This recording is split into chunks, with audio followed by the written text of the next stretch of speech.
difficulties hopefully rearranged. Hello again, Sifu John, and we're going to continue on with the sort of deconstructing yang style sort of thing. I know it might be weird to see all of this set up, but it's probably better to hear me than, the microphone on the computer trying to project over that and everything. So we did breathing, we did posture. Now we're going to get into basic stepping pattern. Now, these first ones that aren't sort of the more philosophical or suggestion based ones are kind of a lot of things that I'll do sort of first class or two with a lot of people as well. And again, there's just tons of people who've come in and, I've taken Tai Chi before and I've took it for a while with so-and-so in years, something else like this. And when we break things down in terms of the breathing and this basic stepping pattern and talking about the 8 energies and stuff, people are like, what? Which is not the way that's supposed to be. So this is, just a way to kind of make things smoother and better for people as they go on with their training.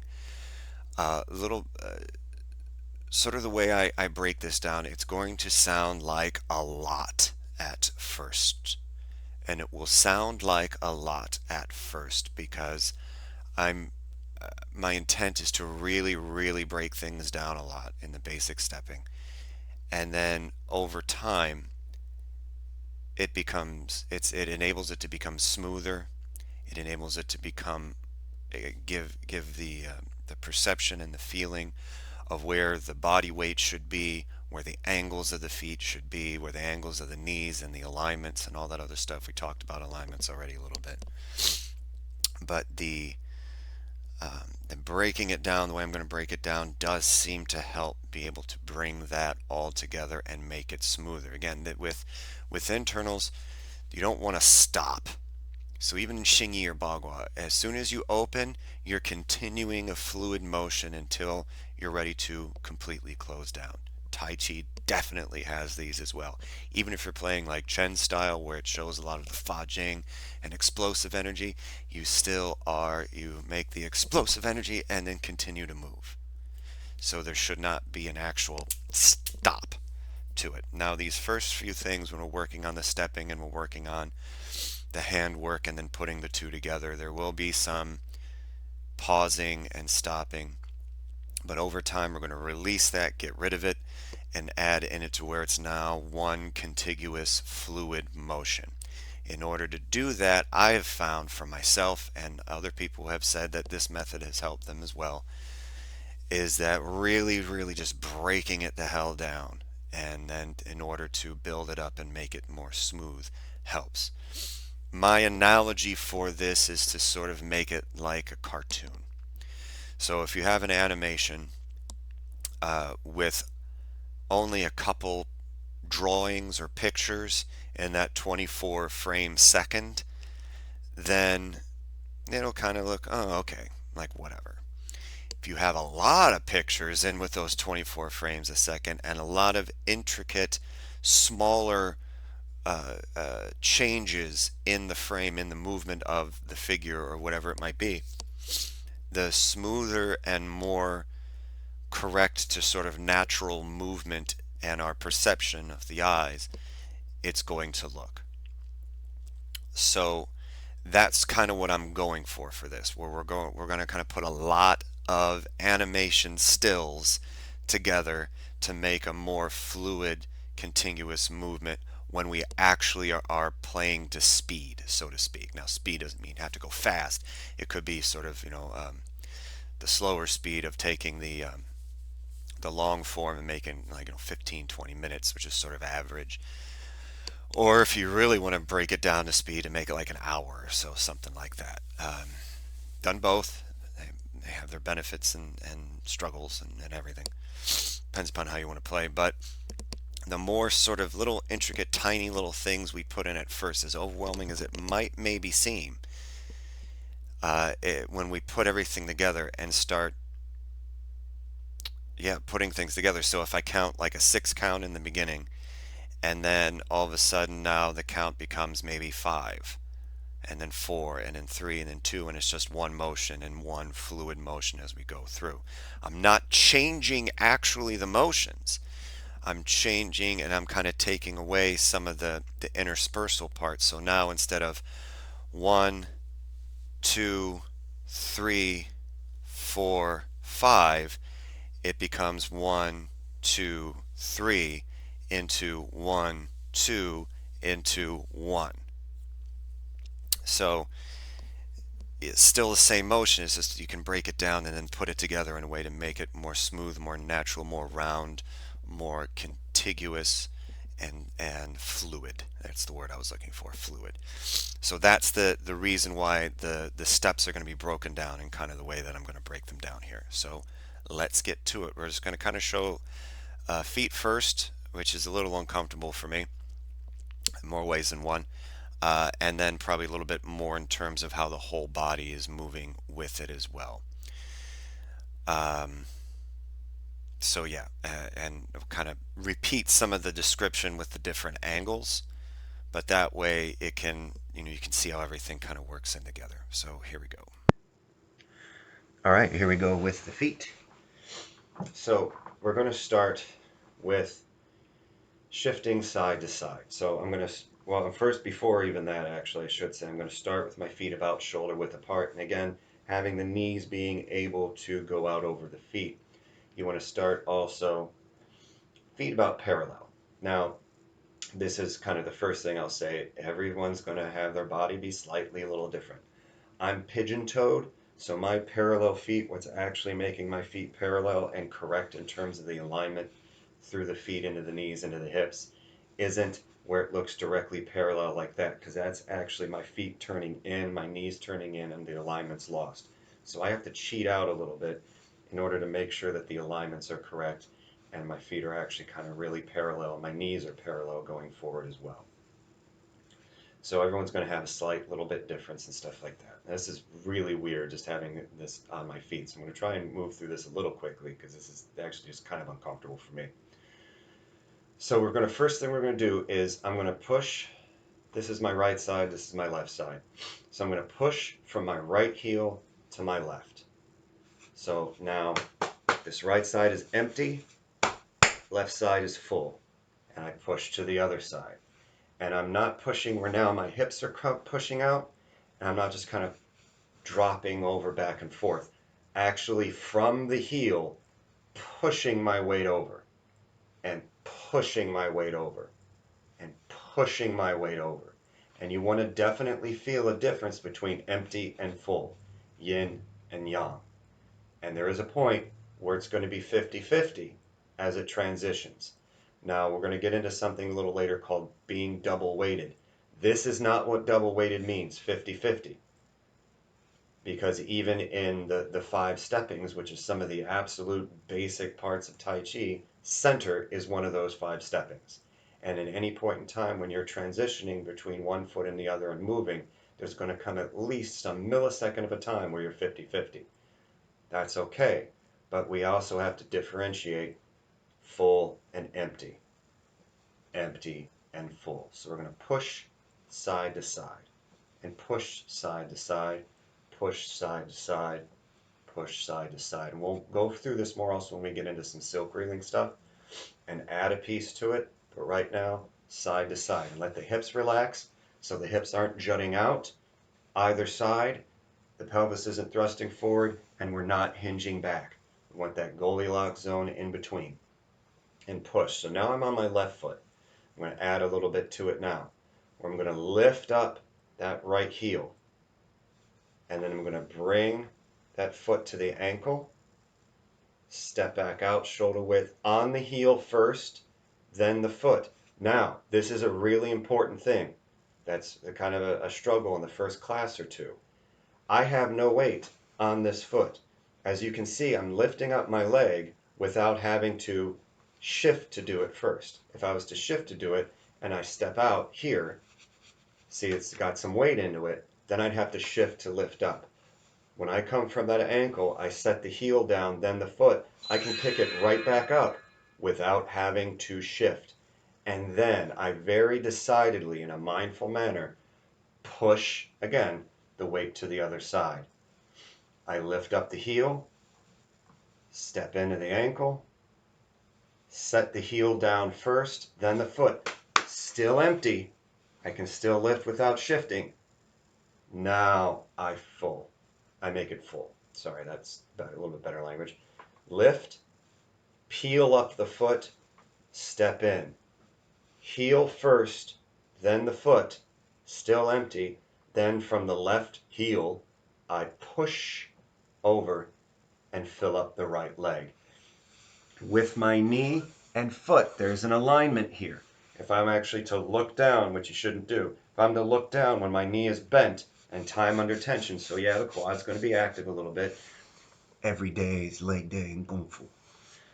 With this, my knee is going out over the foot, so I feel my weight, not here in my knee. If the alignment is off, I'm feeling it in my knee, and I can feel where my foot has weight on it on the side instead of center. If I'm out, same way. When my knee and foot are lined up, then the weight goes through the heel into the ground. And this will also help with like neutralizing energy when we get into like punging and everything else like that too. So that way, when all the alignments in the body are correct, force coming in on you doesn't necessarily just go into like your arm or your chest or your back. It can ground like an electric current down into the ground through the foot when the alignments are correct. This is neutralizing energy. There's actually video of Chen Zhao Wang. I can't remember when it put out, but it was middle-aged at the time or so. And there's I think a 6-foot yin-yang circle and this big like bodybuilder wrestler guy. And they had like 2-3 rounds of 2 minutes each of the wrestler guy trying to shove Chen Zhao Wang out of the circle. The guy's like, got, a couple, gross or a couple scores, several stone weight on Chen Zhao Wang. Couldn't get him out of the circle. And it wasn't just yield and redirect. So he pushed the thing and then you move it to the side and get out of the way. You can yield and redirect down through the legs into the ground as well. So yield and redirect doesn't just necessarily mean the force comes in and you let it go out. Yield and redirect can be grounding it as well. And then small adjustments with that pung energy as well helps kind of yield and redirect, neutralize. But you need to have the weight correct and the angles of the knees and the feet and therefore up into the hips and lower back correct too, to connect everything, the lower and the upper, the anterior, the posterior chains, the sagittal planes, all that good stuff. You need the alignments to be able to make that correct. This not only martially, but also with Qigong as well. You want the physical fitness, vestibular, and proprioception benefits out of it as well. Then all those things need to be lined up. And this weightedness, knowing where the weight is and being able to shift and step in this sort of intricate way, will also help with the balance, will also help with if there's like a slippery ground. When you put the foot down, oh, there's a little bit of slip, but you don't necessarily have to go down with it because you're feeling that sensitivity of it sooner.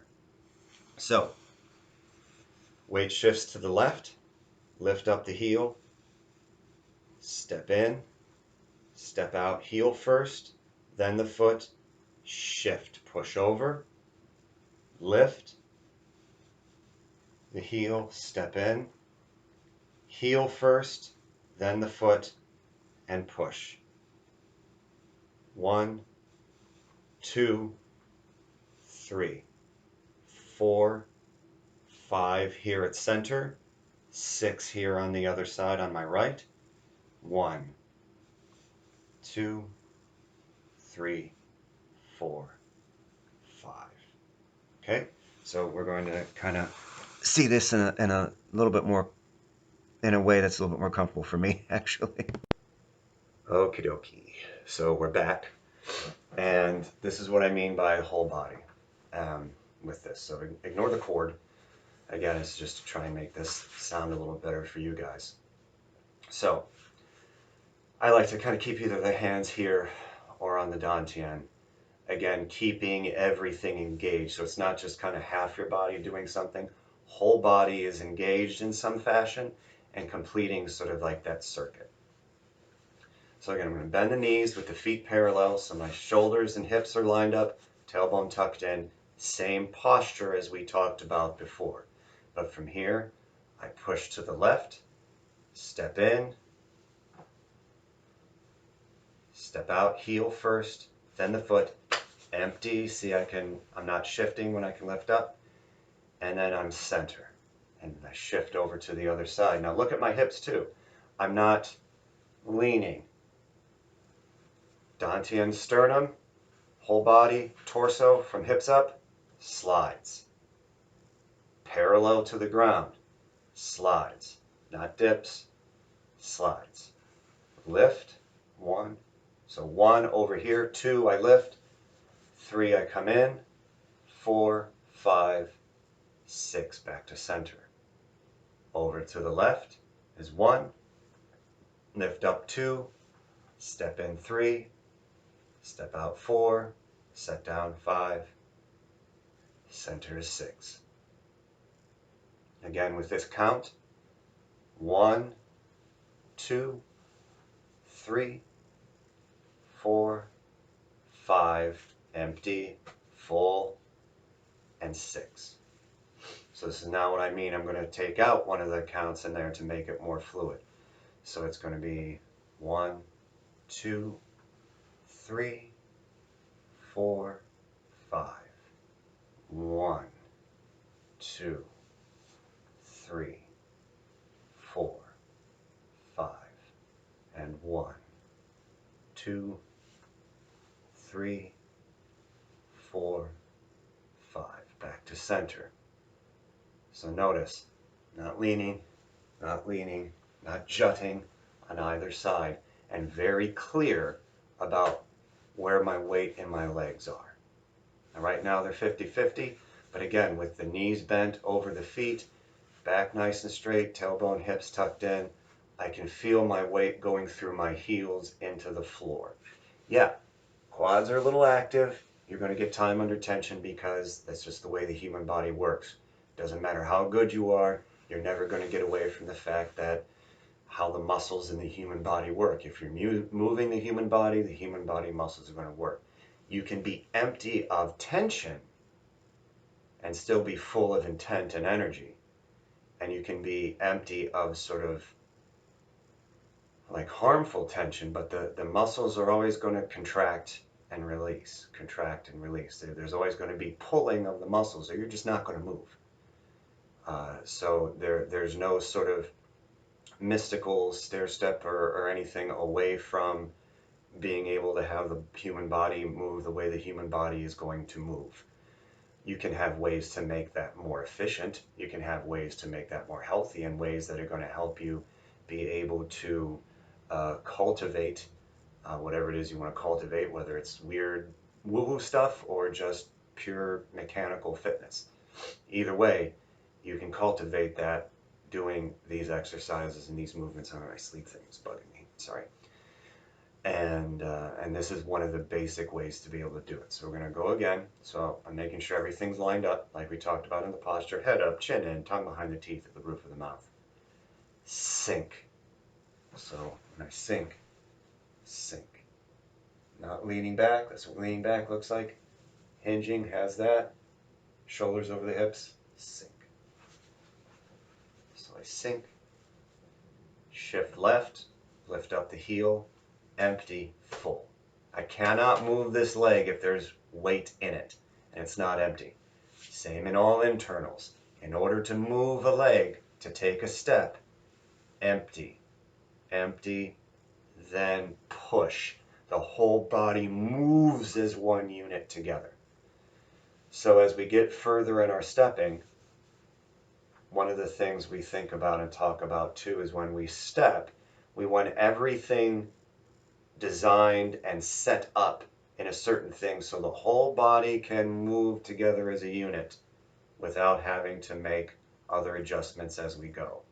So this is going to lead, so if I step, maybe I brush knee here, when I come, step out, I'm setting up this foot, my knee and foot lined up here, so when I step through, I don't have to make any adjustments and I can just push and everything moves as one thing. Again, almost like the most mechanical I'll get is that idea of a really well-made watch or clock.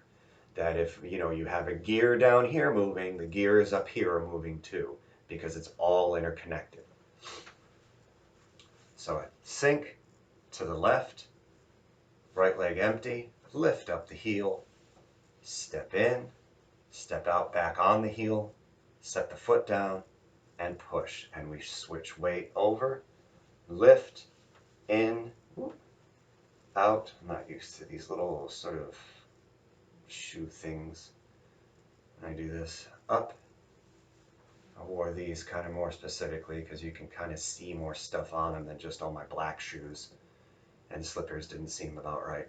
And I don't really want to wear just socks, and hell no with bare feet. Up, in, out, down, down, and switch. Up, in, heel, foot, switch.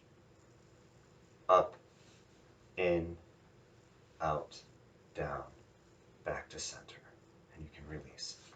Okay, so basic stepping pattern.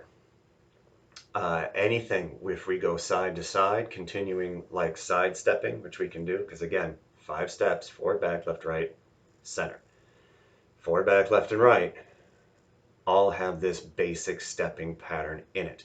You might have to add something to readjust the foot if we're coming forward, or readjust the foot as we're coming backwards. But there will be where the side that you want to move has to be empty. For Tai Chi, this is going to be a little different for other ones in terms of how we arc or step. The forward and backward stepping actually comes in and out in an arc to set up that shoulder width.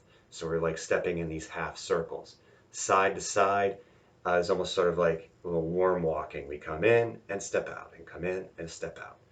But we don't want to do this. We're going to keep, if we're going to step to the side, head still staying, pretty level with that. And Yang Style is going to have, they want the head to stay level throughout. So, but it's the same. That's the